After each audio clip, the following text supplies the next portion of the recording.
کر دیا۔ الحمدللہ نحمدہ ونستعینہ ونستغفرہ ونؤمن بہ ونتوکل علیہ، اما بعد قال تبارک وتعالی وما رمیت اذ رمیت ولکن اللہ رمی۔ صدق اللہ العظیم۔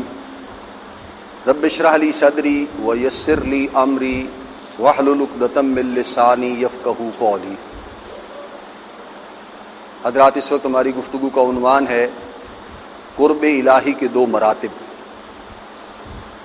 ہمارے دین میں آپ سب کے علم میں ہے کہ پہلا ایمان باللہ ہے، اور دوسرا ایمان بالآخرت، اور تیسرا ایمان بالرسالت۔ ایمان باللہ میں ہم ایک ایسی ہستی کو مانتے ہیں جسے ہم اللہ کے لفظ سے پکارتے ہیں۔ قرآن مجید میں اسے رحمان کہہ کے بھی پکارا گیا ہے، اس کے اور بھی اسماء گرامی ہیں جو قرآن مجید میں آئے ہیں۔ سورہ بنی اسرائیل میں یہ بھی فرمایا گیا کہ اسے رحمان کہہ کے پکارو یا کسی اور نام سے پکارو، سارے اچھے نام اسی کے ہیں، وہ ہستی ایک ہی ہے، اللہ تعالیٰ کی ہستی ہے۔ ایک ایسی ہستی ہے کہ جس نے تمام کائنات کو پیدا کیا ہے اور اکیلے تنہا پیدا کر کے تنہا اس کو چلا بھی رہا ہے۔ اس کی کچھ خاص صفات ہیں، اس کو نہ نیند آتی ہے، نہ اونگ آتی ہے، نہ تھکتا ہے، نہ گھبراتا ہے، نہ کھاتا ہے، نہ پیتا ہے، نہ بیمار ہوتا ہے، نہ بھولتا ہے۔ یہ اس اللہ کی صفات ہیں۔ ہم ایک ایسی ہستی کو مانتے ہیں کہ جو نظر نہیں آتی۔ عام شاید بچوں کے اور کچھ نوجوانوں کے ذہن میں ہوگا کہ جی ابھی تو بچے ہیں، جب آدمی بڑا ہو جاتا ہے تو شاید یہ حج کو چلا جاتا ہے تو اللہ نظر آ جاتا ہے۔ حقیقت یہ ہے کہ انسان کتنا ہی بڑا ہو جائے، پیغمبروں کا بھی قرآن پاک میں ذکر ہے کہ حضرت موسیٰ علیہ السلام نے ایک دفعہ تقاضا کر دیا کہ اللہ آپ پردے کے پیچھے سے بات چیت کرتے ہیں، ایک دفعہ سامنے آ جائیں تو دیدار بھی ہو جائے۔ اللہ نے حضرت موسیٰ علیہ السلام جو ایک جلیل القدر پیغمبر ہیں انہیں بھی فرما دیا کہ آپ مجھے نہیں دیکھ سکتے۔ اس دنیا میں کسی نے اللہ کو نہیں دیکھا، نہ آئندہ دیکھے گا، پیغمبروں نے بھی نہیں دیکھا۔ اس اللہ کا دیدار اگر ممکن ہے وہ تو آخرت میں ہے، جنت میں ہے۔ اس اللہ کا ایک قرب ہے جو حاصل کیا جا سکتا ہے، اس اللہ کے قریب ہوا جا سکتا ہے، اس اللہ کو دیکھا نہیں جا سکتا۔ دوسری ہستی جو ہے جس کو ہم مانتے ہیں، ہمارے ایمان کا حصہ ہے، وہ ہے محمد الرسول اللہ صلی اللہ علیہ وسلم۔ ان کو ہم پیغمبر مانتے ہیں، اللہ کی طرف سے جو ہدایات ملی، اللہ جیسے چاہتے ہیں کہ اس کی مخلوق انسان زندگی گزارے، وہ اللہ تعالیٰ براہ راست کسی انسان سے خود بات کر کے نہیں بتاتا، عام انسان کو نہیں بتاتا براہ راست کبھی بھی۔ اللہ تعالیٰ کبھی ہر آدمی سے آ کر نہیں بتاتا، اس سے بات نہیں کرتا کہ کیوں کیا کر رہے ہو بھائی، زندگی ایسے گزارنی چاہیے۔ آپ کو شاید یہ خیال ہو، کئی لوگوں کے دل میں ہو سکتا ہے کہ اگر اللہ تعالیٰ مجھے خود خواب میں حکم دے دے تو میری مجال نہیں کہ میں فلاں حکم نہ مانوں۔ یا کسی کے دل میں ہو سکتا ہے کہ محمد الرسول اللہ صلی اللہ علیہ وسلم خواب میں مجھے مل جائیں اور مجھے کو حکم دے دیں۔ خوابوں کی بڑی اہمیت ہے ہمارے ہاں، تو آدمی سوچتا ہے کہ پھر مجال ہی نہیں میری کہ میں اس خواب کی خلاف ورزی کر سکوں۔ لیکن آپ یقین کریں کہ اللہ کبھی عام آدمی سے بات نہیں کرتا، اور پیغمبر صلی اللہ علیہ وسلم کا بھی کسی کے خواب میں آ جانا اس کی کوئی گارنٹی نہیں دی جا سکتی۔ خواہش کی جا سکتی ہے لیکن اس کی گارنٹی نہیں دی جا سکتی۔ وہ اللہ جو ہمیں نظر نہیں آتا، جس کا حکم ماننے پر اللہ نے پھر پیغمبروں کو بھیجا کہ اللہ کا پیغام لوگوں تک پہنچا دیں۔ اللہ کیسے چاہتا ہے کہ میرے بندے زندگی گزاریں، کن چیزوں سے بچیں، کن چیزوں کو اختیار کریں۔ اللہ نے خود ہم سے بات نہیں کی، بلکہ اللہ نے اپنے برگزیدہ پیغمبروں کو چنا، ان کے ذریعے سے وہ پیغام ہم تک پہنچایا۔ وہ ہستیاں جنہیں چنا گیا وہ پیغمبر کہلاتے ہیں۔ حضرت آدم علیہ السلام ان میں سے پہلے تھے، اور محمد الرسول اللہ صلی اللہ علیہ وسلم ان میں سے آخری تھے۔ ہم حضرت محمد صلی اللہ علیہ وسلم کے امتی ہیں، ان کے ماننے والے ہیں، ان پر ہمارا ایمان ہے۔ وہ میسج جو اللہ نے دیا کہ جا کر میرے بندوں کو بتا دیا جائے کہ اللہ یہ چاہتے ہیں کہ زندگی ایسے گزاری جائے، وہ میسج پہلے زبانی تھا، پھر جیسے انسان نے ترقی کی وہ تحریری ہو گیا، انسان نے لکھنا پڑھنا سیکھا ہے تو اللہ نے تحریری وحی، لکھی ہوئی صحیفے زبر وہ اللہ نے عطا فرمائی۔ پھر انسان نے کتابیں بنانا شروع کی تو اللہ نے کتابیں عطا فرما دی۔ تورات ایک کتاب تھی، انجیل ایک کتاب تھی، زبور ایک کتاب تھی، پھر اللہ نے قرآن پاک عطا فرما دی۔ تو اس اللہ کا پیغام ہمارے پاس موجود ہے کہ ہمارا خالق، ہمارا مالک کیا چاہتا ہے، ہم انسانوں سے کیا توقع کرتا ہے، اس کی ہم سے جو ہے وہ توقع کیا ہے کہ ہم کیسی زندگی گزاریں۔ جن پیغمبروں کے ذریعے سے وہ پیغام ہم تک آیا ہے وہ بھی بہت برگزیدہ ہستیاں تھیں، ان میں سے محمد الرسول اللہ صلی اللہ علیہ وسلم آخری پیغمبر بھی تھے اور تمام پیغمبروں کے سردار تھے، اس میں کوئی شک نہیں۔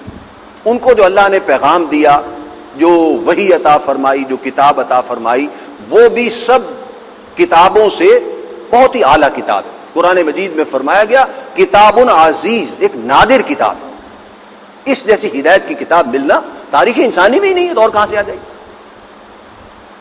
اس اللہ کو راضی کرنا، اس اللہ کا کہنا ماننا، یہ اللہ نے پیغمبروں کے ذریعے سے ہمیں سکھایا ہے۔ اور یہ بات آپ شاید سوچ رہے ہو کہ یہ تو سمجھ میں آنے والی بات نہیں ہے، یہ انسانی فطرت کے عین مطابق دنیا میں ایسے ہی ہوتا ہے۔ آج کل ہمارے ملک میں وہ امریکہ کے ساتھ جو تعلقات حکومتی سطح پر چل رہے ہیں وہ بس سب لوگوں کو اس سے اختلاف ہے، اور جی ہمارے حکمران امریکہ کے سامنے بچ جاتے ہیں اور اس کا کہنا مانتے ہیں۔ امریکہ کے صدر کو اگر پاکستان کے عوام کو کوئی پیغام پہنچانا ہو تو کیا وہ ہر آدمی سے بات کرے گا؟ سوال ہی پیدا نہیں ہوتا۔ کوئی آدمی کہے جی مجھ سے تو بات ہی نہیں کی، میں کیسے مان جاؤں؟ نہیں، وہ تو ہمارے ملک کے صدر سے ہاٹ لائن ہوتی ہے، وہ اس کے ذریعے سے بات کرتے ہیں اور شاید جواب کا انتظار بھی نہیں کرتے اور اس سے پہلے ہی رکھ دیتے ہیں کہ بس پیغام پہنچ گیا۔ اب باقی سب لوگوں تک وہ پیغام پہنچانا، پاکستان کے 16 کروڑ عوام تک، وہ اس صدر کی ذمہ داری۔ اب یعنی اللہ نے، یہ فطرت انسانی کے قریب ہے، اللہ تعالیٰ نے یہی طریقہ اختیار فرمایا تھا کہ اپنی وحی کو ریسیو کرنے کے لیے، اللہ کا پیغام ریسیو کرنے کے لیے، اس کو سمجھنے کے لیے، اس کی باریکیاں سمجھنے کے لیے اللہ نے بہت باصلاحیت لوگ چنے، بنائے، وہ پیغمبر کہلاتے ہیں علیہم السلام۔ ان کو اپنا میسج دیا، وہ مخلوق ہونے کے اعتبار سے ہمارے انسانوں کے زیادہ قریب ہے، اور اعلیٰ صلاحیتیں اور بات کو سمجھ لینا اور اشارے سے بات کو سمجھ جانا، اس کے لحاظ سے وہ اللہ کے زیادہ قریب تھے، عام انسان کے مقابلے بہت زیادہ قریب۔ ان کے ذریعے اللہ نے وہ پیغام ہم تک پہنچایا ہے، وہ قرآن کی شکل میں موجود، اور اس قرآن کی جو تشریح کی محمد الرسول اللہ صلی اللہ علیہ وسلم نے، وہ سنت اور حدیث اور رسول اللہ صلی اللہ علیہ وسلم کی سیرت کی شکل میں ہمارے سامنے موجود۔ محمد صلی اللہ علیہ وسلم اور ان کے علاوہ دوسرے جتنے بھی پیغمبر تھے، وہ پیغمبر ہونے کے ناطے اللہ کے بہت قریب تھے۔ پیغمبروں میں بھی درجے ہیں، سب پیغمبر ایک جیسے نہیں ہیں۔ تیسرے پارے کے شروع میں فرمایا گیا تلک الرسل فضلنا بعضهم علی بعض، یہ رسولوں کی جماعت ہے، ان میں سے بھی بعض کو بعض پر ہم نے فضیلت دے دی۔ پیغمبر بھی سب ایک جیسے نہیں، ان میں بھی درجہ بندی ہے۔ محمد الرسول اللہ صلی اللہ علیہ وسلم یقیناً تمام پیغمبروں میں سب سے اوپر ہے، سردار ہیں، سرتاج ہیں، سب سے اوپر ہیں، افضل ہیں۔ اللہ نے محمد صلی اللہ علیہ وسلم کو جو طریقہ بتایا، جو کتاب عطا کی، اس پر جو رسول اللہ صلی اللہ علیہ وسلم نے عمل کر کے دکھایا، وہ بھی ہمارے سامنے موجود ہے۔ اور رسول اللہ صلی اللہ علیہ وسلم نے اپنی جو عملی زندگی گزاری، اس میں اللہ کے قریب ترین انسان ہونے کا جو بھی ایک مظہر ہو سکتا تھا، وہ اپنی عملی زندگی میں ہمارے سامنے رکھ دی۔ آج اگر ہم سوچیں کہ کوئی مخلوق میں سے کوئی انسان جو اللہ کے سب سے زیادہ قریب ہو سکتا ہے، اس کا اسوہ ہمیں مل جائے، اس کا طریقہ ہمیں مل جائے، اس کے نقوش پا ہمیں مل جائے، تو ہم ان پر عمل کریں تو بڑا آسان ہوگا کہ اللہ کے قریب ہو جائے۔ تو وہ اللہ نے مہیا کر دیا ہے، پہلے سے ہمارے پاس موجود ہے۔ وہ ہے سیرت النبی، سنت رسول صلی اللہ علیہ وسلم، اور فرامین رسول اللہ صلی اللہ علیہ وسلم جو احادیث کہلاتے ہیں۔ ان تینوں کا مجموعہ وہ ہے کہ ایک ایسا شخص جو اپنے خالق اور مالک کے سب سے زیادہ قریب تھا۔ حدیث میں الفاظ ہیں کہ قیامت کے دن جب حساب کتاب ہو رہا ہوگا تو سب سے قریب جگہ جو اللہ کی ہوگی، جہاں اللہ کا سب سے مقرب بندہ کھڑا ہوگا، وہ مقام محمود ہے۔ اور اللہ سے توقع ہے کہ حضور نے فرمایا شاید میں ان میں سے میں وہی ہوں گا، لیکن پھر بھی حضور نے ہمیں کیا دعا سکھائی ہے؟ اذان کے بعد دعا یہی ہے کہ پھر بھی تم دعا کرتے رہو کہ اللہ تعالیٰ مجھے اس مقام محمود تک پہنچا دے۔ ایک مقام محمود ہے کہ ایسی جگہ جہاں انسانوں میں سے کوئی ایک پہنچے گا اور وہ اللہ کے قریب ترین مقام ہوگا جو سوچا جا سکتا ہے، جس کا امکان موجود ہے، وہ محمد الرسول اللہ صلی اللہ علیہ وسلم ہے۔ ان کا اسوہ ہمارے سامنے۔ اب کوئی آدمی وہ اسوہ نہ پڑھے، اس سے صرف نظر کر لے، اس سے آنکھیں بند کر لے، اس سے آنکھیں چرا لے، اور پھر ڈھونڈتا پھرے کہ جی کوئی طریقہ بتایا جائے کہ اللہ کے کیسے قریب ہوا جائے اور اللہ کو کیسے راضی کیا جائے، تو پھر یہ ہماری کوتاہی اور کج فہمی ہے۔ اللہ نے تو وہ چیز ہمیں فراہم کر دی ہے، ہمارے درمیان میسر ہے اور ہمارے لیے قابل عمل بھی ہے، اور اس کے دیگر نمونے بھی ہمارے سامنے۔ محمد الرسول اللہ صلی اللہ علیہ وسلم تو پیغمبر تھے علیہ السلام، کہا جا سکتا ہے کہ اللہ کی انہیں پروٹیکشن حاصل تھی، خصوصی ہدایات تھیں، اللہ تعالیٰ انہیں بچاتا رہتا تھا مختلف مواقع پر، لیکن محمد الرسول اللہ صلی اللہ علیہ وسلم کی زندگی کو دیکھ کر کئی ہزار انسان ایسے پیدا ہوئے جنہوں نے ان کی زندگی کو قریب سے دیکھا اور اس پر عمل کر کے دکھا دیا۔ وہ صحابہ کرام کی جماعت ہے رضوان اللہ تعالی علیہم اجمعین۔ محمد الرسول اللہ والذین معہ اشداء علی الکفار رحماء بینہم تراہم رکعا سجدا یبتغون فضلا من اللہ ورضوانا سیماہم فی وجوہہم من اثر السجود ذالک مثلہم فی التوراۃ ومثلہم فی الانجیل۔ نبی پاک صلی اللہ علیہ وسلم کے جو تیار کردہ نمونے تھے جو ہمارے لیے بنائے گئے، ان کو تراشا گیا، ان کو سنوارا گیا، ان کو جو ہے وہ ہر طریقے پر جو ہے اس کا میک اپ کیا گیا کہ قیامت تک کے انسانوں کے لیے اور مختلف مزاج کے لوگوں کے لیے وہ نمونے بن جائیں۔ کوئی کاروباری ہے، کوئی معلم ہے، کوئی کھیتی باڑی کرتا ہے، کوئی محنت کش ہے، ہر ایک کے لیے ایک نمونہ صحابہ کی زندگی میں موجود ہے۔ حتیٰ کہ رسول اللہ صلی اللہ علیہ وسلم مجموعی طور پر مردوں کے لیے بھی نمونہ تھے اور خواتین کے لیے بھی نمونہ تھے۔ مجموعی طور پر تو یہی ہے، تمام انسانوں کے لیے نمونہ، لیکن عملی طور پر خواتین کے لیے محمد الرسول اللہ صلی اللہ علیہ وسلم نمونہ نہیں تھے۔ حضور نے کبھی برقع پہن کر نہیں دکھایا کہ عورتوں کو ایسے برقع پہننا چاہیے، چوڑیاں پہن کے نہیں دکھائیں کہ اتنی چوڑیاں ہونی چاہیے، عورتوں کی زیادہ نہیں ہونی چاہیے۔ اس کے لیے اللہ نے محمد الرسول اللہ صلی اللہ علیہ وسلم کو خواتین عطا فرمائی، ایک سے زیادہ ازواج مطہرات عطا فرمائی، مختلف قبیلوں سے، مختلف سوچ رکھنے والے افراد سے، مختلف علاقوں سے۔ ہر علاقے کی جو ایک خاص سائیکی ہوتی ہے، خاص مزاج ہوتا ہے۔ راجپوت ہیں، ارائی ہیں، سید ہیں، پٹھان ہیں، پنجابی ہیں، سندھی ہیں، ہر مزاج مختلف ہے۔ اللہ نے مختلف قبائل سے وہ ازواج مطہرات رسول اللہ صلی اللہ علیہ وسلم کے گھر میں جمع کی۔ پہلے ہی وہ اچھی چن کے لائی گئی، پھر رسول اللہ صلی اللہ علیہ وسلم نے انہیں ان کی تربیت فرمائی۔ قرآن مجید میں ہے وَيُطَهِّرَكُمْ تَطْهِيرًا، ان کی تطہیر کی ایسے جیسے تطہیر کی جاتی۔ اور پھر محمد الرسول اللہ صلی اللہ علیہ وسلم نے انہیں دین سکھایا ہے، جتنا دین شوہر بیوی کو سکھا سکتا ہے، پاکیزگی کے معاملات، حیض کے معاملات، دوسرے معاملات، وہ باپ بیٹی کو بھی نہیں سکھا سکتا۔ اسی لیے اللہ تعالیٰ نے محمد الرسول اللہ صلی اللہ علیہ وسلم کی زندگی میں کئی ازواج کو جمع کر دیا، ازواج مطہرات ہیں، ان کی تربیت فرمائی، اور نسوانی معاملات میں بالخصوص قیامت تک کے لیے وہ حصہ جو عورتوں سے متعلق ہے، پردہ کیسے کرنا ہے، گھر کے اندر کا پردہ کیا ہے، گھر کے باہر کا کیا ہے، زیب و زینت کیا ہے، اور گھر میں رہنا کیسے ہے، یہ عورتوں کے لیے اگر نمونہ ہے تو وہ ازواج مطہرات۔ اسی طریقے پر کچھ خاص معاملات میں اللہ نے صحابہ کو اس کے لیے چنا تھا۔ یہ تفصیل میں نے اس لیے بتائی کہ تقرب خداوندی یا قرب الہی، اس کے لیے آج ہم کسی سے جا کر پوچھیں یا کسی سے سوال کریں، بلکہ یہ سوال جب ذہن میں آتا ہے کہ قرب الہی ہونا چاہیے صاحب، تو ہمیں اللہ کے رسول صلی اللہ علیہ وسلم کی سنت سے ہٹ کر کچھ طریقے فوراً ذہن میں آ جاتے ہیں کہ آدمی کسی خانقاہ میں جائے گا، کوئی تسبیح پکڑے گا، کوئی رات کو بیٹھے گا، کوئی اندھیرے میں جو ہے وہ اللہ کا ذکر کرے گا تو وہ قرب خداوندی حاصل کر سکے گا۔ یہ بات جو ہے یہ ذہن سے نکال دینے والی بات۔ سب سے بڑے لوگ جن کو محمد الرسول اللہ صلی اللہ علیہ وسلم نے تیار فرمایا اور وہ اللہ کے انسانوں میں سے بہت زیادہ قریب تھے پیغمبروں کے بعد، وہ صحابہ کرام کی جماعت۔ اور ان میں بھی درجہ بندی ہے اس ترتیب کے ساتھ وہ اللہ کے قریب تھے. پہلے خلفائے راشدین ہیں, پھر عشرہ مبشرہ کے 6 افراد ہیں, پھر دیگر ہیں. ہمارے ذہنوں میں یہ بات بیٹھنی چاہیے. ابھی ہم ایک حدیث پڑھیں گے, اس میں اشارہ اسی طرف آئے کہ تقرب الہی کے 2 طریقے.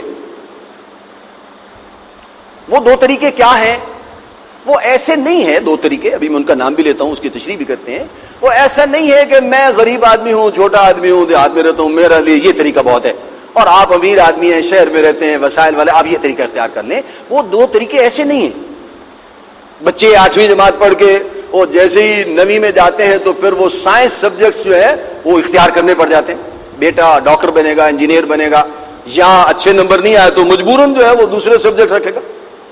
تو ایسا نہیں ہے کہ جناب کوئی آدمی آپ مشکل مضامین لے لیں, میں ذرا تھوڑے نمبر آئے ہیں تو میں ادھر چلے جاتا ہوں, ایسی بات نہیں ہے. وہ 2 آلٹرنیٹو کہ تقرب الہی کے 2 طریقے ہیں, وہ 2 قسم کے خارجی ماحول سے تعلق رکھتے ہیں. ایک وقت میں ایک ہی اختیار کیا جا سکتا ہے, 2 نہیں ہو سکتا, دوسرے کا امکان ہی نہیں ہوگا. ایک ہی ہو سکتا ہے ایک وقت. اس کو دیکھیں وہ طریقے کیا ہیں. ایک ہے تقرب بالفرائض, اور ایک طریقے کو نام دیا جو حدیث میں الفاظ آئے ہیں تقرب بالنوافل. اور یہ دونوں طریقے اس بات سے متعلق ہیں کہ آدمی خارجی حالات کو دیکھے گا کہ اب میں جو دنیا میں زندگی گزار رہا ہوں, ہم اس دور میں ہیں, صاف ظاہر ہے آج سے 100 سال پہلے کے حالات مختلف تھے, لوگ بھی اور تھے. 200 سال پہلے اور لوگ تھے, حالات بھی اور تھے, ان کی ذمہ داریاں بھی اور تھی.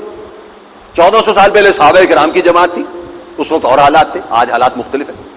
ہر آدمی خارجی حالات کو دیکھے گا اور اس کا فیصلہ کرے گا کہ آج کا دور تقرب بالفرائض کا دور ہے یا تقرب بالنوافل کا دور. اور پھر جو فیصلہ ہوگا وہ اس کے مطابق اسے اختیار کرنا ہوگا. یہ نہیں ہے کہ دونوں طریقے ہیں جس کو چاہے اختیار کرنا. اس کو آپ یوں سمجھیں کہ ایک ریڑھی والا ہے, چھابڑی والا ہے, پھل لگاتا ہے, کوئی چیز بیچتا ہے, کوئی چیز کو ریڑھی پہ بیچ رہا ہے, کوئی سر پہ اٹھا کے بیچ رہا ہے. وہ بھی جب صبح گھر سے نکلتا ہے نا تو اندھا دھند نہیں جاتا بازار اور آنکھیں بند کر کے کوئی چیز خرید کے لاتا, بلکہ موسم کو دیکھتا ہے. اب گرمیاں آ گئی ہیں, اب مجھے یہ چیز لگانی چاہیے. اب سردیاں آ گئی ہیں, اب یہ چیز لگانی چاہیے. گرمیاں آ گئی ہیں تو صاف ظاہر مونگ پھلی بیچتا اور چلغوزے بیچتا کوئی نظر نہیں آئے گا. سردیاں آ گئی ہیں تو جو گرمیوں کی چیزیں وہ نظر نہیں آئی. یہ وہ ریڑھی والا بھی فیصلہ کرتا ہے, پھل سر پہ اٹھا کے بیچنے, چھابڑی والا بھی فیصلہ کرتا ہے کہ خارجی حالات, یہ بیچنا ہے, کام کرنا ہے, مجھے کچھ نہ کچھ سودا لانا ہے اور بیچنا ہے, دیہاڑی اس میں سے کمانی ہے, پیسے کما کے لانے اور گھر کا خرچہ کرنا ہے. لیکن وہ خارجی حالات کو دیکھتا ہے کہ خارجی حالات کیا ہے. جب وہ نکلتا ہے صبح, آج بارش کا امکان ہے, صاف ظاہر ہے وہ کوئی ایسی چیز نہیں لاتا کہ جس سے اس کے سارے نقصان کا اندیشہ ہو. وہ ناغہ تو کر سکتا ہے لیکن یہ نہیں کر سکتا کہ وہ سارا نقصان کر لے. پر اس طرح کا معاملہ ہے کہ دیکھو, اسلام کے لیے کام کرنا, اسلام کے لیے محنت کرنا, تقرب خداوندی حاصل کرنا, بنیادی طور پر دیکھیں گے تو تقرب خداوندی حاصل کرنے کا طریقہ کیا ہو سکتا ہے؟ آسان ترین الفاظ میں دین پر چلنے سے ہی وہ حاصل ہو سکتا ہے. اور اس سے علاوہ تو کوئی طریقہ ہو ہی نہیں سکتا نا, کہ جو دین محمد الرسول اللہ صلی اللہ علیہ وسلم لائے ہیں, جو چیزیں جن پر ہم ایمان رکھتے ہیں, اس ایمان کے تقاضے پورے کرنے, اور جو دین محمد صلی اللہ علیہ وسلم لائے ہیں اس پر عمل کرنے سے ہی تقرب خداوندی حاصل ہو سکتی ہے. اس دین پر عمل کرنے کے لیے 2 قسم کے خارجی حالات ہیں جو ممکن ہیں. ایک ہے جیسے آج ہم زندہ ہیں, حالات خراب ہیں, حکمران ہیں, امریکہ کا دباؤ ہے, دین پر چلنے نکلتے ہیں تو میڈیا خلاف ہے, یہ خلاف ہے, بچے ہمارے ہیں لیکن وہ پڑھانا بھی ضروری ہے, اور وہاں جو کچھ پڑھایا جا رہا ہے اچھے اسکولوں میں وہ انگریزی میں, وہ سارا دین کے خلاف ہے. اب صاف ظاہر ہے مجبوریاں ہیں, یہ مجبوری ہے, یہ مجبوری ہے, یہ مجبوری. ایک دور تھا, کوئی نوجوان ہے, بالغ ہوا, حضرت عمر کے دور میں بالغ ہوا. حضرت عمر کا دور ہے رضی اللہ تعالیٰ عنہ, سرحدوں پر جہاد ہو رہا ہے, جتنے لوگ چاہیے وہ جا چکے ہیں, چلے جاتے ہیں, تقاضا آتا ہے چلے جاتے ہیں. جتنے دین کے تقاضے وہ پورے ہو رہے ہیں, کوئی بدماشی کے اڈے نہیں, کوئی حرام خوری نہیں, کوئی شراب نہیں, کوئی بے حیائی کی باتیں نہیں, کوئی اور باتیں نہیں. ایک کھاتا پیتا نوجوان کیا کرے گا؟ ایک نوجوان ہے, اس کا باپ امیر ہے, حلال کما رہا ہے, گھر میں ہے, کبھی ضرورت ہوتی ہے جہاد پہ چلا جاتا ہے, واپس آ جاتا ہے, گھر میں رہتا ہے. کچھ لوگ جہاد پہ جانے تھے, تقاضا ہے تو وہ چلے گئے تھے. اب باقی جو ہے ان کے لیے اچھا کھانا, اچھا پہننا, اچھا مکان بنا لینا, یہ ساری باتیں ممکن ہیں, اس لیے کہ دین کے جو تقاضے وہ پورے ہو رہے ہیں. جو ذاتی سطح پر میرے اوپر دین کے تقاضے ہیں جو آپ پر ہیں، خلافت راشدہ انہی کی ایک اجتماعی شکل ہے، تمام مسلمانوں کی طرف سے وہ گویا کہ فرض کفایہ ادا کر رہی. اور جب وہ خلافت کا نظام دنیا میں نہ رہے، آج ہم جو تنظیم بنائی ہے ہم نے اور اس کے تقاضے ادا کر رہے ہیں، اس کا بنیادی فلسفہ یہی ہے کہ اس وقت دنیا میں وہ خلافت کا نظام نہیں ہے جو مسلمانوں کی طرف سے وہ فرض کفایہ ادا کرے امر بالمعروف کا اور نہی عن المنکر کا. لہذا اب ہر شخص پر از خود ذمہ داری آ گئی کہ وہ خود یہ کام کرے. لہذا جن لوگوں کو احساس ہے وہ ایک اجتماعیت اختیار کر کے کہ وہ اس کی چلو کوئی تیاری کریں، کوئی مل جل کر کچھ نہ کچھ کام ہو جائے، شاید اسی طرح کوئی سبیل بن جائے کہ بعد میں وہ خلافت کا نظام قائم ہو جائے، اسی کا پیغام ہے اور اسی کا جھنڈا ہے جو ہم اٹھائے پھرتے. حضرت عمر کے دور میں جوان ہونے والا نوجوان، اس کی ذمہ داری کیا ہے؟ وہ عصر سے پہلے جائے، مسجد میں بیٹھا رہے، نماز پڑھے، اللہ اللہ کرتا رہے، کوئی بیان ہے وہ سنے، مغرب پڑھے، اوابین پڑھے، اس کے بعد بھی کوئی بیان ہے تو وہ بھی سنے، اور اس کے بعد بھی بیٹھا رہے، پھر لیٹ کر آئے. کوئی ذمہ داری نہیں ہے ابھی اس کی. صبح فجر میں جائے تو اشراق پڑھ کے آئے. لیکن ایک دوسرا ماحول ہے، آج کا ماحول کہیں یا وہ ماحول جو فتح مکہ سے پہلے مدینے میں تھا، جنگ بدر کے بعد اور جنگ احزاب کے قریب جو ماحول تھا مدینے میں، اس کا تصور کریں کہ چاروں طرف سے دشمن ہیں جو مسلمانوں کو گھیرے ہوئے اور ان کو ختم کرنے کے در پہ ہیں. ایک وقت میں تو 14,000 یا 18,000 کا لشکر آ گیا تھا کہ مسلمانوں کو بالکل خاتمہ ہی کر دینا. وہ تو اللہ نے بچا لیا اور مسلمانوں کو جو ہے وہ کافر جو ہے ناکام لوٹ گئے اور مسلمانوں کو اللہ نے جو ہے وہ اعلی مقام عطا فرما دیا، فتح عطا فرما دی. لیکن کافر تو اس کے درپے تھے، اس کے لیے کوششیں کرتے رہتے تھے، منصوبے بناتے رہتے تھے. اس ماحول میں ایک واقعہ ہے سیرت النبی کا صلی اللہ علیہ وسلم. حضور صلی اللہ علیہ وسلم ایک دفعہ مدینہ چھوٹا سا شہر تھا آپ کے زمانے میں. ایک طرف صحابہ کے ساتھ کہیں سے گزر رہے تھے تو ایک گلی میں دیکھا کہ ایک صاحب نے عام سارے سنگل سٹوری مکان، دیہاتوں میں ایسے ہی ہوتا ہے، اب بھی کوئی خاص ہی ہوتا ہے، اب تو خیر پیسہ بہت ہے تو بڑے بڑے مکان بن رہے ہیں، اور نہ آج سے 30 سال پہلے تک جو ہے اسی طرح کا ماحول تھا. دیہات میں شاید مسجد ایک پکی ہوتی تھی، باقی کو اس طرح کا عام طور پر پکے گھر بھی بہت کم نظر آتے تھے. رسول اللہ صلی اللہ علیہ وسلم گزرے ہیں، آپ کو ایک چوبارہ نظر آ گیا. کسی نے ایک کمرے کے اوپر، جو بھی 2-3 کمرے تھے، اس کے اوپر ایک اور کمرہ بنا لیا. رسول اللہ صلی اللہ علیہ وسلم نے پوچھا کہ یہ کس کا گھر ہے؟ کسی نے بتایا کہ فلاں صاحب کا گھر. رسول اللہ صلی اللہ علیہ وسلم نے کوئی تفتیش نہیں کی، کوئی مزید بات نہیں کی، تو کوئی کمنٹ نہیں پاس کیا، چلے گئے. جدھر کام جا رہے تھے واپس آ گئے. شام ہوئی، صحابہ کرام اکثر و بیشتر اپنا کاروبار کرتے تھے. وہ صحابی جن کا وہ مکان تھا وہ بھی آئے تو رسول اللہ صلی اللہ علیہ وسلم ذرا اس سے بے رخی سے ملے ہیں. بس اب اس کے لیے قیامت آ گئی. اللہ کے رسول، اور کل تک معاملہ صحیح تھا صلی اللہ علیہ وسلم، اور آج بے رخی سے مل رہے ہیں، بات کیا؟ اس سے پوچھ، اس سے پوچھ، 2-4 صحابہ سے پوچھا، بات سمجھ نہیں آئی. بالآخر جن صحابہ نے وہ نام، جس صحابی نے وہ نام بتایا تھا، وہ اس تک بھی رسائی ہو گئی. پہنچتے پہنچتے تلاش کرتے، اس نے کہا کہ اللہ کے رسول کے ساتھ ہم ادھر جا رہے تھے اس گلی میں سے، اور انہوں نے پوچھا تھا کہ یہ چوبارہ کس کا ہے، تو میں نے بتا دیا تھا کہ فلاں صاحب. بس اس کو بات سمجھ میں آ گئی. اس نے جا کر وہ چوبارہ ڈھا دیا، گرا دیا. آج ہم جیسے ڈاکٹر سمیع صاحب فرما رہے تھے کہ چھوٹی چھوٹی باتوں میں اور طرح سے انداز ہوتے ہیں ہمارے، ہم نمبر بنانے کی کوشش کرتے ہیں. آج کا کوئی آدمی ہوتا تو وہ آگے فوراً کہتا کہ حضور وہ چوبارہ گرا دیا میں نے، بس. اور جو ہے وہ اپنا احسان جتاتا ہے ایک طرح کے کہ دیکھیے میں نے اشارے میں کام کر دیا، میرا درجہ زیادہ ہونا چاہیے. انہوں نے بتایا ہی نہیں، صرف کسی کو بھی نہیں بتایا، بس جس کو خود پتہ چل گیا پتہ چل گیا. کچھ عرصے بعد، چند مہینے چند ہفتے بعد دوبارہ رسول اللہ صلی اللہ علیہ وسلم کا ادھر گزر ہوا. آپ نے پوچھا ادھر تو ایک چوبارہ تھا بھائی، وہ کہاں گیا؟ تو اس صحابی نے جو بھی کوئی ساتھ تھے اس نے اس وقت بتایا کہ وہ تو انہوں نے اسی دن گرا دیا. رسول اللہ صلی اللہ علیہ وسلم اس پر بھی خاموش رہے اور جدھر کام جا رہے تھے چلے گئے.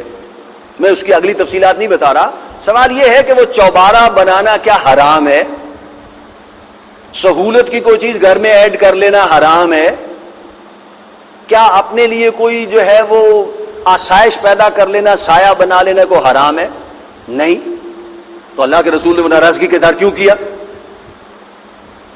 فرق حضرت عمر کے دور کا ایک بالغ ہونے والا نوجوان اور مدینے کے اس دور میں ایک بالغ ہونا، ایک بالغ کمانے والا شخص جو ہے اس کی ذمہ داریوں میں فرق، اور فرق ایک ہی ہے کہ جب رسول اللہ صلی اللہ علیہ وسلم مدینے میں تھے فتح مکہ سے پہلے تو اللہ کا دین مغلوب تھا، دشمن درپے تھے اس بات کے کہ اسلام کو یریدون لیطفئوا نور اللہ بافواہہم، وہ چاہتے ہی تھے۔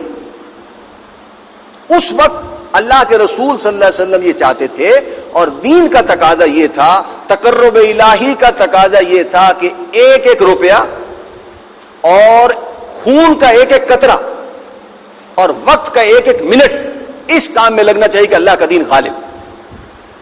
اگر یہاں سے ادھر ادھر کہیں لگ رہا ہے تو وہ ویسٹ ہو رہا ہے، وہ وسائل ڈرین ہو رہے ہیں، وہ کہیں اور جا رہے ہیں، وہ مشن کے خلاف لگ رہے ہیں۔ اور حضرت عمر کے دور میں آ کر ہوئی 20 سال کی بات ہے، اس میں وہ آسانی، وہ جائز ہو گئی ساری بات۔ کیوں؟ اس وقت اسلام غالب ہے، دین کے تقاضے پورے ہو رہے ہیں، اس وقت جو ہے وہ کسی اور طریقے سے اللہ کا قرب حاصل کیا جا سکتا ہے۔ وہ آپ نفل پڑھیں، صدقہ کریں، خیرات کریں، واعظ و نصیحت کریں، درس قرآن سنیں بیٹھ کر، جبکہ اللہ کا دین مغلوب ہو تو اس وقت کوئی آدمی کہے جی میں تو فجر میں جاؤں گا اور اشراق پڑھ کے واپس آؤں گا، یا عصر میں جاؤں گا تو عشاء کے بعد کوئی ذمہ داری ہے تو ہوا کرے میں تو اللہ اللہ کیا کروں گا، یہ اس وقت ممکن نہیں تھا۔ چوبارہ بنانا ممکن نہیں تھا تو یہ بھی ممکن نہیں تھا۔ آج جو ہماری سوچ ہے وہ رسول اللہ صلی اللہ علیہ وسلم کی زندگی سے وہ چیزیں ہمارے اندر ہیں لیکن اس سے وہ لگا نہیں کھاتی۔ اشراق کی نماز ہمارے جو صوفیاء ہیں اور جو تقرب خداوندی کے ماہرین کہلاتے ہیں کہ اس دور میں وہی انسان کو اللہ کے قریب کر سکتے ہیں، کتنی اہمیت ہے ان کے نزدیک اشراق کی؟ بہت اہمیت ہے۔ لیکن ترمذی شریف میں حضرت عائشہ سے وہ روایت بھی موجود ہے کہ میں نے رسول اللہ صلی اللہ علیہ وسلم کو کبھی اشراق پڑھتے نہیں دیکھا، اس لیے کہ ابو بکر اور عمر اور محمد الرسول اللہ صلی اللہ علیہ وسلم اگر فجر کے بعد بیٹھ جائیں اور 2 گھنٹے غائب ہوں، دشمن کیا کر رہا ہے، کیا ہو رہا ہے، کدھر سے کون آ رہا ہے، کیا اطلاع آ رہی ہے، تو پھر جو ہے وہ دشمن کو کوئی اور کام کرنے کی ضرورت ہے، میں یہی کافی ہے کہ 2-3 گھنٹے جو ہیں وہ بس مل جاتے ہیں ایسے کہ اس میں کسی کو کوئی خبر نہیں ہوتی، وہ کپڑا ڈال کے منہ پہ بیٹھ جاتے ہیں اور اس 2 گھنٹے میں کوئی CID رپورٹ آئے، کوئی دوسری بات آئے، کوئی اطلاع آئے، بس وہ ہوتا ہے کہ 2 گھنٹے بعد ہوگا بس، اور 2 گھنٹے میں حملہ کر کے صاف کر دو دشمن، کہ اس دور میں ممکن نہیں تھا۔ تو تقرب خداوندی کے 2 طریقے ہیں، وہ 2 ماحول سے متعلق ہیں، خارجی حالات سے متعلق۔ ایک خارجی حالات وہ ہیں جو مدینے میں تھے جب رسول اللہ صلی اللہ علیہ وسلم کا دور تھا فتح مکہ سے پہلے، یا آج کے حالات ہیں۔ اگر ہم اس پر انتباہ کریں گے اور کوئی ڈیرائیو کریں گے اور کوئی نتیجہ نکالنا چاہیں گے تو آج کے حالات میں بھی دین مغلوب۔ شاید ہی کوئی آدمی، اور میرے نزدیک تو مینٹلی ہوگا، جو کہے جی دنیا میں اسلام غالب ہے، کوئی شخص شاید کہہ نہیں سکتا بقائمی ہوش و حواس۔ لہذا آج کے حالات رسول اللہ صلی اللہ علیہ وسلم کے اس دور سے زیادہ مشابہ ہیں، زیادہ قریب۔ مدینے میں بہت سارے صحابہ تھے، آسود اغنیاء صحابہ کہلاتے، لیکن ان کی زندگی بھی بڑی سادہ تھی، اس لیے کہ وہ سارا مشن، سارا پیسہ، سارے وسائل، سارا وقت، ساری توانائیاں تو اسی میں لگ رہی تھی۔ یہ 2 طریقے ہیں تقرب خداوندی کے حصول کے۔ ان میں سے ایک طریقہ اختیار کرنے کے لیے ہمیں پہلے یہ فیصلہ کرنا ہوگا کہ آج کے حالات حضرت عمر کے دور سے مشابہ ہیں رضی اللہ تعالی عنہ، خلافت راشدہ سے مشابہ ہیں، یا رسول اللہ صلی اللہ علیہ وسلم کے اس دور سے مشابہ ہیں جو فتح مکہ سے پہلے کا دور۔ جو تقرب خداوندی فرائض کے ذریعے حاصل ہوتا ہے وہ نوافل کے ذریعے حاصل نہیں ہو سکتا۔ ہو بھی جائے گا، تقرب ہو جائے گا، لیکن اس تقرب میں بڑا فرق ہے۔ قرآن مجید میں خود ہے، سورہ حدید میں ہے، اور ایک جگہ پر ہے، فرمایا لا یستوی منکم من انفق من قبل الفتح وقاتل اولئک اعظم درجۃ من الذین انفقوا من بعد وقاتلوا۔ ایک وقت اسلام مغلوب ہے، اس وقت جو خرچ کرے گا اس کا درجہ بہت زیادہ ہے، اور ایک وقت میں اسلام غالب ہو جائے گا، ہو جانا ہے، اس کے بعد جو خرچ کرے گا قبول کر لیا جائے گا، درجہ ہوگا، نیکی ہی لکھی جائے گی، لیکن یہ کہ اس کا درجہ اس کے مقابلے میں بہت کم ہے۔ تو آج پہلا فیصلہ تو یہ کرنے کا ہے، آپ غور کریں۔ بہرحال میرے حساب سے آج کا دور جو ہے وہ نبی پاک صلی اللہ علیہ وسلم کے مدنی دور سے زیادہ مشابہ ہے۔ دین مغلوب ہے اور دین مخالف قوتیں، اللہ تعالیٰ کے دین کی دشمن قوتیں، محمد الرسول اللہ کی سنت و سیرت، ان کی نبوت، وحی کے خلاف طاقتیں، وہ ساری مجتمع ہیں، اور میڈیا کے زور پر وہ ہمارے سب کا ذہن بدل دینا چاہتے ہیں۔ لہذا ہماری سوچ کا حاصل یہ ہونا چاہیے، اگر ہمارے اندر یہ جذبہ تو پیدا ہونا چاہیے، اور اگر یہ جذبہ پیدا ہو جائے تو پھر تقرب بالفرائض کا طریقہ اختیار کرنا چاہیے۔ تقرب بالنوافل والا طریقہ جو ہے وہ آئے گا دور، آج تو صوفیاء سے جا کر ملنا چاہیے کہ آؤ بھئی کچھ دن کے لیے طرز عبادت بدل ڈالو، ہمارے ساتھ آ کر کام کرو، اللہ کے دین کو غالب کرتے ہیں، پھر دین غالب ہو جائے گا تو ہم بھی تمہارے ساتھ ہو جائیں گے، پھر تقرب بالنوافل کا طریقہ ہو جائے گا، ہم بھی اللہ اللہ کریں گے، ہم بھی مسجد میں بیٹھا کریں گے، اللہ کے دین کے تقاضے پورے ہو رہے ہوں گے، امر بالمعروف ہے، نہی عن المنکر ہے، دین کی خلاف ورزی ہے ہی نہیں، عدل ہے، انصاف ہے، لوگوں کی کفالت جو ہے وہ ہو رہی ہے، ظلم نہیں ہو رہا، زیادتی نہیں ہو رہی، بے حیائی نہیں، بدماشی نہیں، اس کے بعد تو اصل ذمہ داری جو ہے وہ حکومت کی ہو جائے گی، اور عوام پر سے وہ بوجھ جو ہے وہ کم ہو جائے گا۔ تو آج کے دور میں تقرب الہی کا جو طریقہ آپ کو اور مجھے میسر ہے، اگر یہ احساس ہو کہ اللہ کا دین مغلوب ہے، تو یہ طریقہ ہے تقرب الفرائض کا۔ فرائض کا لفظ ہمارے ہاں، جیسے کہ آپ نے شاید کوئی لیکچر یہاں بھی سنا ہوگا، ایک فرض کی اصطلاح ہے جو فقہی اصطلاح ہے، نماز فرض ہے، روزہ فرض ہے، یہ فرض ہے، وہ فرض ہے، وضو فرض ہے نماز کے لیے، پھر وضو کے اندر فرائض ہے، پھر نماز فرض ہے ظہر کی ہے تو اس 4 رکعتیں آپ نے نیت مان دی تو اس کے اندر فرض ہے، کچھ چیزیں واجب ہے، سنت ہے۔ تو ایک فرض کی اصطلاح یہ ہے جو فقہی اصطلاح ہے، ایک فرض کی اصطلاح ہے جو سیرت النبی میں استعمال ہوئی ہے یا احادیث میں استعمال ہوئی ہے۔ وہ فرض جو ہے وہ اس کے قریب ہے زیادہ جو فرائض دینی کا جامع تصور ہم نے تنظیم اسلامی نے عام کیا ہے، اور میں سمجھتا ہوں کہ آپ میں سے کوئی شخص بھی ایسا نہیں ہوگا جو اس سے زیادہ واقف نہ ہو۔ فرائض دینی کا ایک جامع تصور ہے، اللہ کی طرف سے بہت سارے فرائض ہیں، تقاضے ہیں، یہ کام بھی دین کا کرنا ہے، یہ کام بھی دین کا کرنا ہے، یہ کام بھی دین کا کرنا ہے، خود بھی عمل کرنا ہے، دوسروں کو دعوت بھی دینی ہے، اور اسلام کو غالب بھی کرنا ہے۔ یہ جو فرائض کا تصور ہے، یہ ہے جو اللہ کے قریب کرنے کا سب سے زیادہ ذریعہ، اسی میں جہاد ہے، اسی میں قتال ہے۔ اس کو اگر ایک لفظ میں بیان کریں تو صحابہ کرام کی زندگی اختیار کی جائے تو وہ تقرب بالفرائض والا نقشہ سامنے آ جائے۔ عشرہ مبشرہ کی زندگی کا مطالعہ کرو، دوسرے صحابہ کی زندگی کا مطالعہ کرو، حقیقت یہ ہے کہ ہم باعمل مسلمان اور دین کے فرائض ادا کرنے والے مسلمان ہونے کے باوجود صحابہ کرام کی زندگیوں کو پڑھتے نہیں، اس سے واقف نہیں۔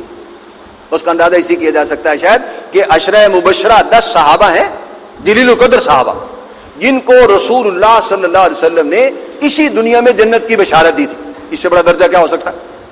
کسی کی گارنٹی دی جا سکتی ہے کہ آج کی تاریخ میں یہ جنتی ہے، 2 سال زندہ رہے، 10 سال زندہ رہے، جو کچھ بھی کرے گا بھائی یہ پھر بھی جنتی رہے گا؟ آپ کی گارنٹی کوئی نہیں دے سکتا، میری گارنٹی کوئی نہیں دے سکتا، بلکہ میں کسی کی بھی نہیں دی جا سکتی۔ لیکن صحابہ کرام میں سے 10 ایسے لوگ ہیں کہ محمد الرسول اللہ نے ان کا ذمہ لے لیا ہے کہ یہ آدمی مجھے یقین ہے کہ غلطی نہیں کرے گا، دین کے خلاف کام نہیں کرے گا۔ کتنی بڑی بات ہے، ہم ان کے حالات سے بھی واقف ہیں، حالات سے واقف کیا، ان کے نام بھی نہیں جانتے۔ آپ میں سے آدھے سے زیادہ لوگ وہ ہوں گے جو عشرہ مبشرہ 10 صحابہ کے نام بھی نہیں جانتے۔ تو پھر ہمیں کیا نسبت ہو سکتی ہے ان مامورین سے جنہوں نے محمد صلی اللہ علیہ وسلم کی عمارت میں مامور ہونے کا حق ادا کرتا؟ ہماری تو نمونہ وہی ہے، ہماری تو آئیڈیل وہی ہے، وہاں سے حاصل کریں گے نمونہ تو آگے چل کر ہم دیکھیں گے۔ تو تقرب بالفرائض کا اعلیٰ ترین نمونہ اگر دیکھنا ہے تو وہ صحابہ کرام کی زندگی ہے۔ صحابہ کرام کی زندگی میں اور ہماری زندگی میں کیا فرق ہے؟ ایک مثال سے واضح کرتا ہوں ورنہ بہت زیادہ دیر لگ جائے گی۔ آج بھی بہت لوگ نمازیں پڑھ رہے ہیں، تنظیم اسلامی کے لوگوں کو ذرا ایک طرف کر دیں، اس میں شاید کچھ اس معیار پر پورے اتر آئیں، کچھ لوگ، سارے تو نہیں ہو سکتے، لیکن عام مسلمانوں کا اندازہ لگائیں، بہت سارے لوگ نمازیں پڑھ رہے ہیں، روزے رکھ رہے ہیں، کاروبار میں بھی کچھ لوگ خیال کرتے ہیں کہ حرام کے عنصر سے بچا جائے، بس ٹھیک ہے، اور بھی زندگی کے کچھ معاملات ہیں۔ 7 لوگ جو ہیں وہ سورہ یاسین پڑھتے رہتے ہیں کہ اس سے فلاں بلا نہیں آتی، دکان پہ جاتے ہیں تو وہ فلاں سورت پڑھو اس سے چوری نہیں ہوتی، دکان پر ڈاکہ نہیں پڑتا، گھر میں سورہ واقعہ پڑھتے رہتے ہیں، اس سے فاقے نہیں آتے، فلاں سورت پڑھتے رہو اس سے یہ نہیں ہوتا، فلاں سورت پڑھتے رہو اس سے یہ نہیں ہوتا. یہ تصور ہے آج کی زندگی. آدمی کو ایک فکر لاحق ہے کہ کہیں یہ فاقے نہ آ جائیں، کہیں کاروبار مندہ نہ ہو جائے، کہیں یہ نہ ہو جائے، کہیں وہ نہ ہو جائے، لہذا آدمی خود بندوبست کرتا رہتا ہے. جبکہ صحابہ کرام کی زندگی کیا تھی؟ صحابہ کرام میں تو بہت بعد میں یہ فضیلتیں اللہ کے رسول نے انہیں بتائی ہیں صلی اللہ علیہ وسلم. آدھی 23 سال میں سے میں سمجھتا ہوں 17-18 سال کی زندگی وہ ہے جن میں یہ ساری فضیلتیں ان کے سامنے نہیں تھی. وہ تو قرآن پڑھ رہے تھے جیسے پڑھتے ہیں بس. اللہ خیر چلے. صحابہ کرام کی زندگی یہ تھی کہ انہوں نے اپنے آپ کو دین کے حوالے کر دیا. جو دین ہے، جو دین کے تقاضے، ہم اس پر عمل کریں. اس میں اپنی سوچ کو دخل دینا ہی نہیں ہے کہ جناب یہ کرنا ہے اور یہ نہیں کرنا. جو دین کے تقاضے پورے کے پورے اللہ کے حوالے کر دیا. ان کے معاملات کاروبار میں نقصان نہ ہو، اللہ خود حفاظت کرے. یہ تو بندہ میرا ہے، یہ تو میرے دین پہ چلے. تو جہاد کے لیے جب بولا ادھر چلا جاتا. اس کے کاروبار کی کون حفاظت کرے گا؟ اللہ کہتا ہے میں خود کروں. اس کے بچوں کی حفاظت کون کرے گا؟ اللہ کہتا ہے میں خود کروں. اس کے بچوں کے معاملات، اس کے گھر کے معاملات کون کرے گا؟ میں خود کروں. اللہ کے ذمہ. اس کے اور جو بھی ضروریات ہیں وہ کون پوری کرے؟ میرے ذمہ. اللہ فرما اللہ کے ذمہ سارا.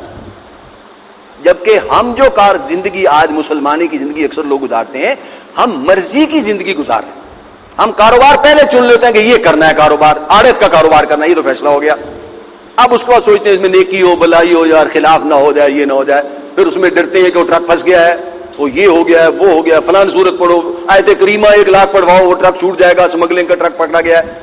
پھر ہم کہتے ہیں جی وہ عدالت میں کوئی کیس ہو جائے تو بس آیت الکرسی پڑھ کے پھونک دو، وہ حاکم اندھا ہو جائے گا، اسے نظر ہی کچھ نہیں آئے گا، وہ تمہارے حق میں فیصلہ کر دے گا. یہ انداز ہے آج کے دین پر چلنے کا کہ ہم اپنی مرضی کی زندگی گزار رہے ہیں. پھر دکان، سود کے کاروبار کی دکان، اس میں آگ نہ لگے، یہ صورت پڑھو. اس میں لوح قرآنی کا لکش لگاتے ہیں کہ اس میں کوئی نقصان نہ ہو جائے. اس میں یہ لگاتے ہیں، گھر میں یہ لگاتے ہیں، یہ لگاتے ہیں، یہ لگاتے ہیں، یہ لگاتے ہیں. جبکہ صحابہ کرام کی زندگی کیا تھی؟ انہوں نے اپنے آپ کو اللہ کے حوالے کر دیا تھا. جو تقاضے دین کے ہیں وہ ادا کرنے ہیں. ہمارا جو تقاضا آئے گا اس میں سوچنے کا موقع نہیں ہے. اللہ کا دین کا تقاضا ہے، بس اس کو پورا کرنا ہے. میرے پاس تو کوئی آپشن ہی نہیں. اس صورتحال میں اللہ ان کی حفاظت کر رہا تھا. وہ اللہ کے دین کے جھنڈے اٹھا رہے تھے اور ان کے معاملات کی حفاظت جو ہے وہ اللہ خود کر رہا تھا. اگر ہم اپنے معاملات خود چلائیں گے تو شاید اتنے بہتر نہیں چلا سکتے جتنے ہم اللہ کے حوالے کر دیں گے تو اللہ ہم سے بہتر چلا سکتے. اس کو بھی ایک مثال سے عملی سمجھیں. آج ہماری دعائیں کیا ہیں اور صحابہ کرام کی دعائیں کیا تھیں؟ ان کی خواہشات، ایمبیشن، سوچ. حضور کی کوئی دعا بہت زیادہ طویل نہیں، تفصیلی تو ہے ہی نہیں. صحابہ کرام کی دعائیں بھی نہیں. آج ہماری دعائیں گھنٹے گھنٹے کی، 2-2 گھنٹے کی ہوتی ہیں. اور تفصیلی جب دعا ہوتی ہے تو کیا ہوتا ہے؟ اے اللہ میرے 5 بچے ہیں، آپ جانتے ہیں، منا بیمار ہے، بڑے کے پاس کاپی نہیں ہے، اس کے پاس وہ اسکول میں داخلہ نہیں ہو رہا جی، اس کا یہ مسئلہ ہے، اس کا یہ مسئلہ ہے، وہ ڈاکٹر جواب دے دیا ہے. کیا اللہ کو نہیں پتا؟ آپ بتا رہے ہیں تو اللہ کو پتا ہو رہا ہے کہ وہ منا بیمار ہے. اگر یہ ذہن میں ہے تو پھر تو ایمان کی بہت ہی نیچی کیفیت ہے، اور نیچے سے بھی نیچے ہے. ہم اللہ کو جیسے اللہ کے علم میں اضافہ کر رہے ہوتے ہیں. قرآن مجید میں یہ الفاظ کہ جو لوگ شرک کرتے ہیں وہ اللہ کو بتاتے ہیں کہ آپ کا حصے دار ہے کہ ادھر بھی ہے، حالانکہ اللہ نے تو کوئی حصے دار بنایا ہی نہیں. اگر آپ دین پر چل رہے ہیں تو اللہ آپ کے بچوں کی، آپ کے گھر والوں کی، آپ کے کاروبار کی، آپ کے معاملات کی از خود حفاظت کر. اور اگر آپ اپنی مرضی کی زندگی گزار رہے ہیں، کاروبار اپنی مرضی کا، اور پھر اس میں کچھ پیسے بچے تو عمرہ کر لو ہر سال، اور حج کر لو، اور یہ کر لو، اور یہ کر لو، اور صدقہ کر لو، اور خیرات کر لو، یہ تصور اس پوری جو ٹوٹل زندگی ہے، سپردگی ہے اللہ کے حوالے کر دینا. یا ایھا الناس اعبدوا ربکم الذی خلقکم، پوری زندگی میں اللہ کی بندگی کرنا، اس کے خلاف تصور. صحابہ کرام پوری زندگی اب انہوں نے حوالے کر دی تھی اللہ کے پاس. اللہ خود ان کے معاملات کا محافظ. صحابہ کرام کو قرآن مجید میں حزب اللہ کہا گیا، اور وہ بھی خاص مدت کے بعد کہا گیا. پہلے دن سے نہیں کہا، مکے میں نہیں کہا، مدینے میں آ کر کہا. یہ ہیں جو ایک تیار شدہ جماعت ہے، اور یہ حزب اللہ ہیں. جو آیت میں نے پڑھی تھی سورہ انفال کی، اس میں اسی بات کی طرف اشارہ ہے کہ حزب اللہ جو ہوتی ہے، جو صحابہ کرام کی جماعت تھی، اور اس کے بعد بھی کبھی کبھی وہ جماعت نظر آتی ہے تاریخ میں، اور اب بھی دنیا میں ہوگی. تھوڑے ہوں گے لوگ لیکن ہیں صحیح. بہرحال وہ حزب اللہ کیا ہے؟ اس آیت کا ترجمہ یہ ہے، رسول اللہ صلی اللہ علیہ وسلم بدر سے پہلے والی جو رات آئی تھی اس میں حضور نے ساری رات اکثر حصہ عبادت کی تھی. ایک جھونپڑی سی بنا دی گئی تھی، اس میں عبادت کی. اور صبح فجر کے وقت جب نکلے ہیں تو آپ نے مٹھی بھر ریت اٹھا کر کافروں کی طرف پھینکی. اس پر اللہ نے فرمایا وما رمیت اذ رمیت ولکن اللہ رما. یہ جو مٹھی ریت کی آپ نے پھینکی تھی، اللہ خود کہہ رہا ہے کہ آپ نے پھینکی تھی، وہ آپ نے نہیں پھینکی تھی، وہ تو اللہ نے پھینکی. 3 دفعہ کی بات کو دوہرا دیا. یہ ہے وہ جو حزب اللہ کا کردار ہے. جو لوگ بھی تقرب بالفرائض کریں گے وہ اللہ کے ہاتھ میں ایک تلوار ہے، وہ اللہ کے ہاتھ میں ایک جماعت ہے. اللہ جو کام دنیا میں کرنا چاہے گا ان کے ذریعے سے کرائے گا. بظاہر حضور سے وہ مٹھی ریت کی پھینکوائی تھی، کل کرو تو ہم نے پھینکی تھی، ہمارا منصوبہ تھا کہ ایسے ہو جائے گا. وہ ریت کہاں کہاں جا کے لگنی تھی، وہ تو اللہ کا منصوبہ تھا. آپ سے کہا تھا ہم نے، چلو ٹھیک ہے پھینک دو. سارا سوچ تو اللہ کے لیے کام ہونا ہے.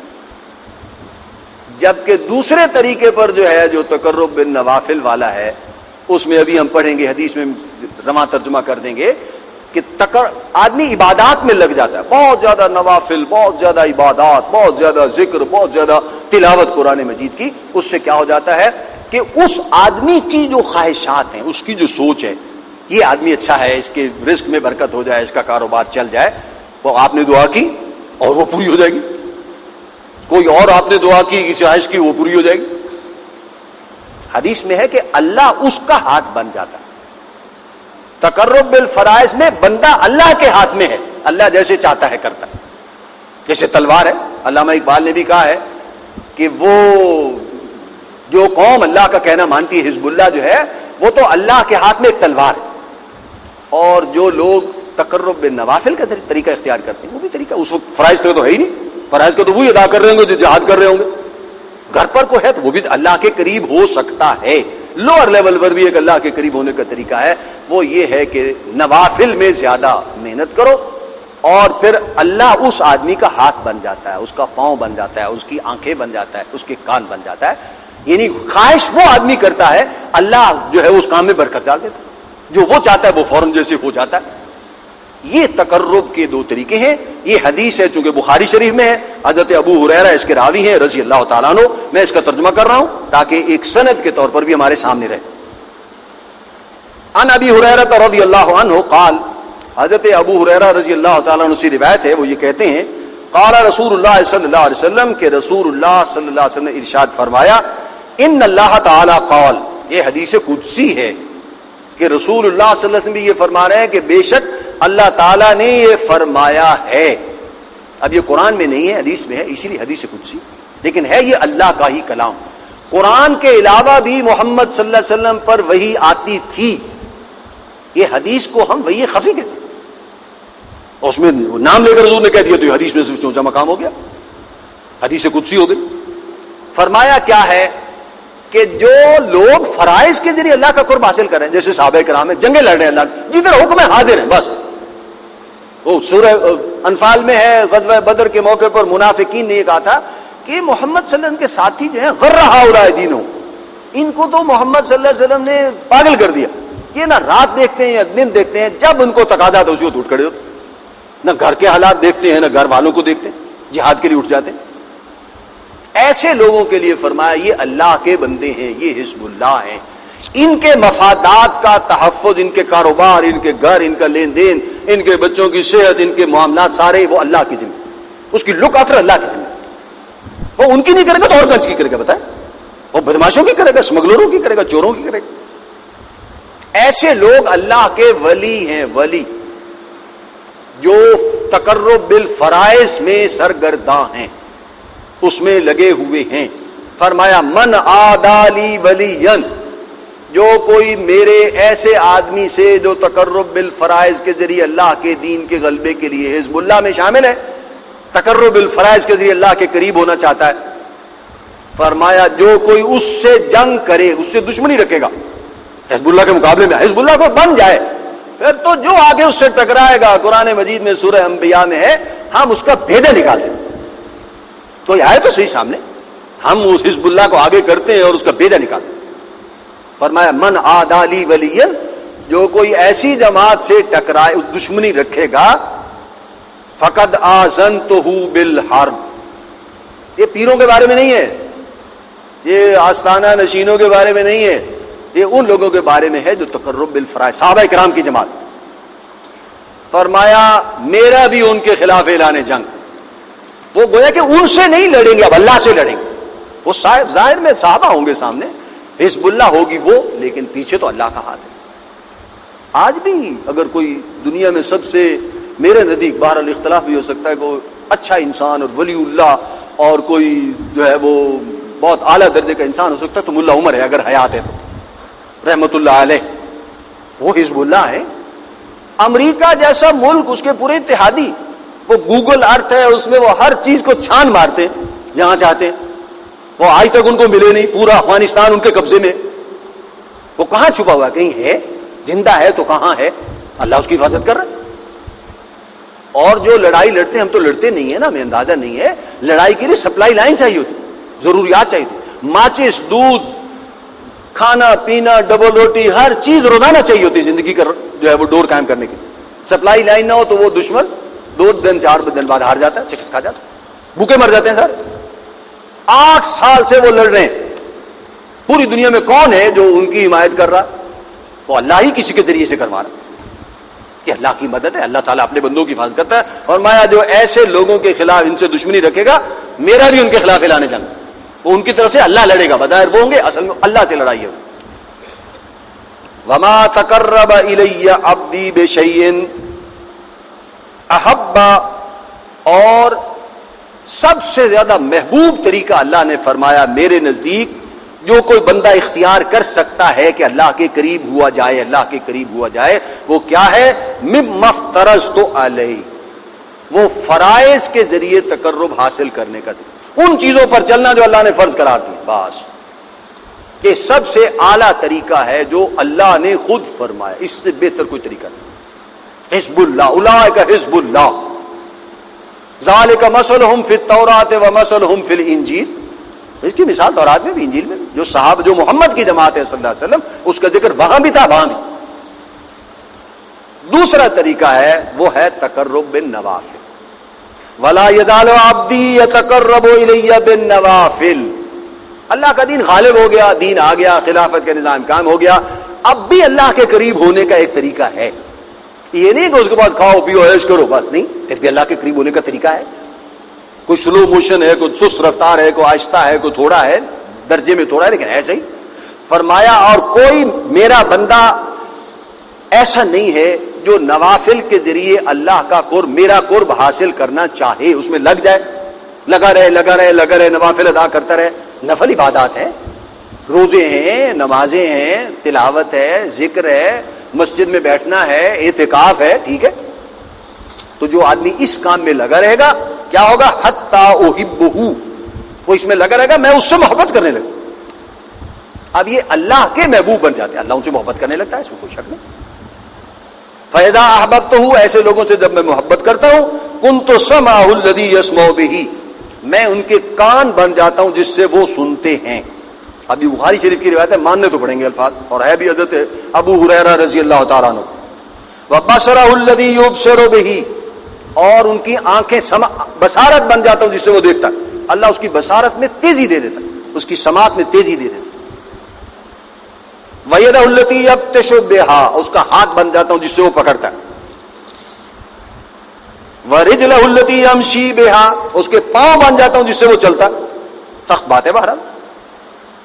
وَلَئِن سَأَلَنِي، ایسا بندہ اگر مجھ سے کچھ مانگتا ہے، لَأُوتِيَنَّهُ، میں لازماً اسے دیتا ہوں، اس کی دعا قبول کر لیتا ہوں. وَلَئِنِ اسْتَعَاذَنِي، اور اگر وہ مجھ سے کسی چیز سے پناہ مانگتا ہے، لَأُعِيذَنَّهُ، میں اسے لازماً اس کی پناہ دے دیتا ہوں. خواہش اس کی ہوتی ہے کہ کیا مانگوں کیا نہ مانگوں، اللہ دے دیتا، بس ٹھیک ہے. لیکن وہ جو حزب اللہ ہے وہ تو اللہ ان کو استعمال کر رہا ہوتا ہے. وہ اللہ کی مرضی میں، اللہ اپنے آپ کو اللہ کی مرضی کے حوالے کر دے. تصوف میں ایک اصطلاح ہے کہ مردہ بدست زندہ. جو لوگ جس کسی کو بھی مردہ نہلانے کا جو ہے وہ کبھی تجربہ ہوا ہو یا دیکھا ہو، اب مردہ آدمی کو ادھر ادھر پلٹنا الٹنا کوئی مسئلہ نہیں، زندہ کو کربٹ بدلنا بڑا مسئلہ ہے. اگر وہ اکڑ جائے تو مردے کے لیے تو کوئی مسئلہ نہیں، 2 آدمی ذرا سا ادھر کریں گے تو کربٹ بدل جائے گی. تو اسی طرح جو حزب اللہ ہے، جو صحابہ کرام کی جماعت تھی، ان کی اپنی مرضی درمیان سے نکل گئی تھی، اڑی نہیں کرتے تھے.